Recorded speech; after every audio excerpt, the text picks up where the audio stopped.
எல்லா புகழும் நம்மை படைத்த இறைவன் ஒருவனுக்கே. அஸ்ஸலாமு அலைக்கும். என்ன மக்களே, எல்லோரும் நல்லா இருக்கிறீங்களா? அல்ஹம்துலில்லாஹ். இன்றைக்கி நாம் எதை பற்றி பேச போகிறோம்டா, டூர் கிளம்பிட்டீங்களா?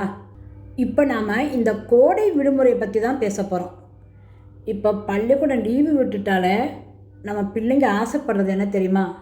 நம்ம சுற்றுலாத்தலத்துக்கு செல்லணும், அங்கே போகணும், இங்கே போகணும், அதை பார்க்கணும், இதை பார்க்கணுன்ட்டு ரொம்ப ஆசைப்படுவாங்க. அதோடு சேர்ந்து நாமளும் குழந்தையாயிடுவோம். நாமளும் அதை போய் பார்க்கணுன்னு நிறைய நம்ம ஆசை வச்சுருப்போம். இறைவனர்களால் அது யாருக்கெல்லாம் அந்த பாக்கியம் கிடைக்குதோ அந்த மக்கள் இறைவனர்களால் நல்லபடியாக போயிட்டு வாங்க. அல்லாஹ் ரப்புல் ஆலமீன் உங்களின் பயணங்களை இலகுவாக்கி வைப்பானாக. உங்களுக்கு பயணங்கள் இருக்க சிரமத்திலிருந்து இறைவன் உங்களை காப்பாற்றுவானாக. ஆமீன். இப்போ நீங்கள் பயணம் போறீங்க. இப்போ யாரோட போறீங்க அப்படின்ற பெற்றோரோட போவீங்க, சகோதர சகோதரி கூட போவீங்க, மனைவி மக்களோட போவீங்க.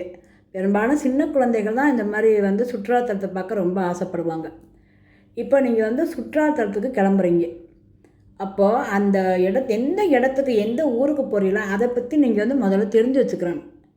ஏன் தெரிஞ்சு வச்சுக்கிறேன் அப்படின்னா, நீ அங்கே போனப்புறம் அதெல்லாம் பார்க்குறப்போ உங்களுடைய பிள்ளைகள் உங்கள்கிட்ட விளக்கம் கேட்பாங்க. இது என்ன, அது என்ன, அது எப்படி இருக்குது, இது எப்படி இருக்குது, இப்படிலாம் கேட்குறப்ப நீங்கள் கோபப்படக்கூடாது.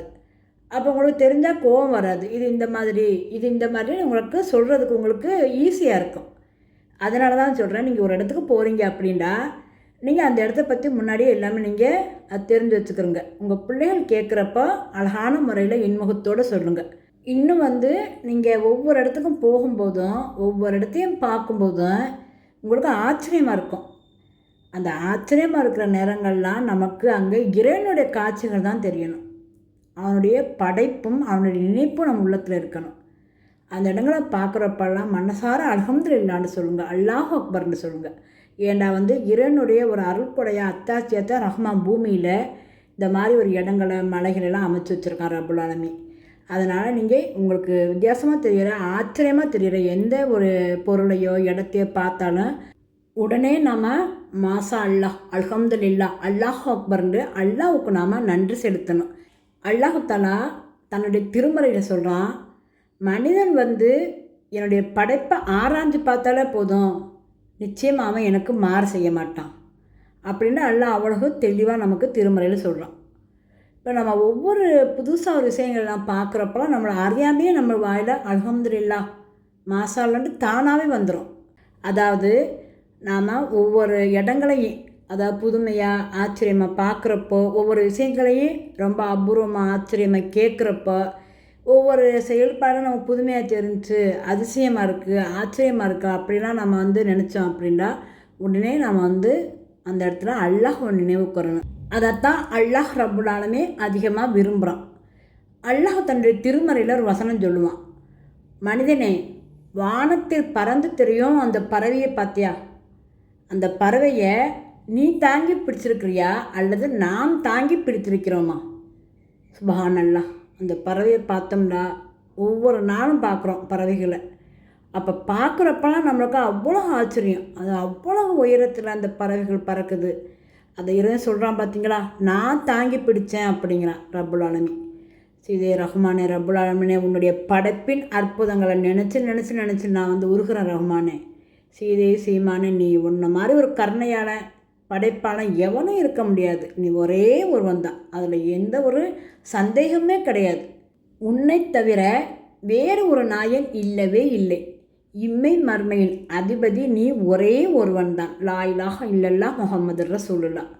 அல்லாஹ் ரப்புல் ஆலமீன் தன்னுடைய திருமறையில் சொல்கிறான், மனிதன் ஒவ்வொன்றே பார்க்கும்போதும் ஒவ்வொரு விஷயங்களையும் பார்க்கும்போதும் அவனுக்கு என்னுடைய நினைப்பு அவனுக்கு வரணும் அப்படின்னு அல்லாஹ் தன்னுடைய திருமறையில் சொல்கிறான். அதனால் நீங்கள் எல்லா இடத்துக்கும் போங்க, நல்ல இடத்துக்கு போங்க, நல்லதை பாருங்கள், நல்ல வழியாக சந்தோஷமாக வாங்க. நீங்கள் அல்லாஹ் உங்களுடைய பயணத்தை இலகுவாக்கி வைப்பான். ஆனால் எங்கே போனாலும் உங்களுடைய நினைப்பு அல்லாஹ்வுக்கு நன்றி செலுத்துறது தான் இருக்கணும். அங்கே போகிறோமா அதிலே நம்ம மூழ்கிடக்கூடாது, அந்த காட்சியிலே மூழ்கிடக்கூடாது. அல்ஹம்துலில்லாஹ், இந்த இடத்துக்கு நீ கூட்டிகிட்டு வந்த ரஹ்மான், உனக்கு நன்றி, என்னுடைய அற்புதத்தை பார்த்தேன், உன்னுடைய படைப்பை பார்த்தேன், உண்மையிலே எனக்கு ஆச்சரியமாக இருக்குது அப்படின்னு நம்ம ஆள் மனசுலேருந்து அல்லாஹ்வுக்கு நன்றி செலுத்தி அவனை நம்ம புகழணும். இதெல்லாம் நம்ம கண்டிப்பாக நம்ம ஒவ்வொரு இடங்களுக்கும் போகிறப்போ மனசில் வச்சுக்கிட்டு நாம் இந்த காரியங்களை செய்யணும். இப்போ இதில் இன்னொரு விஷயம் பாருங்கள், அல்லாஹ் கிருபையால் நல்லபடியாக போயிட்டியே ஒரு இப்போல்லாம் வந்து எல்லாமே வீட்டிலேருந்தே எங்கெங்கெல்லாம் என்னென்ன இருக்குது அப்படின்ட்டு எல்லாமே ஹோட்டலில் இருந்து நீங்கள் சாப்பிட்ற சாப்பாட்டில் இருந்து தங்குற இடத்துலேருந்து எல்லாமே நீங்கள் வந்து பதிஞ்சு வச்சு தான் போறீங்க. ஆனால் நான் எல்லாமே அல்ஹம்துலில்லாஹ் நல்ல விஷயந்தான். ஆனால் நம்ம பிள்ளைகள் மேலே ரொம்ப கவனம் செலுத்தணும். முதல்ல முக்கியமாக நீங்கள் தெரிஞ்சுக்கிறணும், வீடியோ எடுக்கிறேன், ஃபோட்டோ எடுக்கிறேன், செல்ஃபி எடுக்கிறேன் அப்படின்னு சொல்லி உங்களை கவனம் வந்து அதில் போயிடக்கூடாது. நம்ம பிள்ளைகள் மேலே கண்ணும் கருத்துமாக இருக்கணும். எங்கே போனாலும் வந்து நம்ம பிள்ளைகளை நம்ம கூடயே வச்சுக்கிறணும், ரொம்ப கவனமாக இருக்கணும். நம்ம வந்து அந்த ஒவ்வொரு விஷயங்களையும் பார்க்குறப்பையும் நம்மளை மெய் மறந்து பிள்ளைய நம்ம மறந்துடக்கூடாது. இதெல்லாம் வந்து நடந்திருக்கு இந்த விஷயங்கள்லாம். அதனால நான் இந்த பதிவை போடுறேன். அதனால் நீங்கள் இறைவன் அருளால் யாருக்கெல்லாம் எங்கெங்கெல்லாம் போயிட்டு வரணும்னு ஒரு பாக்கியம் எல்லாம் வச்சுருக்கானோ நல்லபடியாக போயிட்டு வாங்க. ரஹ்மான் உங்களுடைய பயணங்களை இலகுவாக்கி வைப்பான்.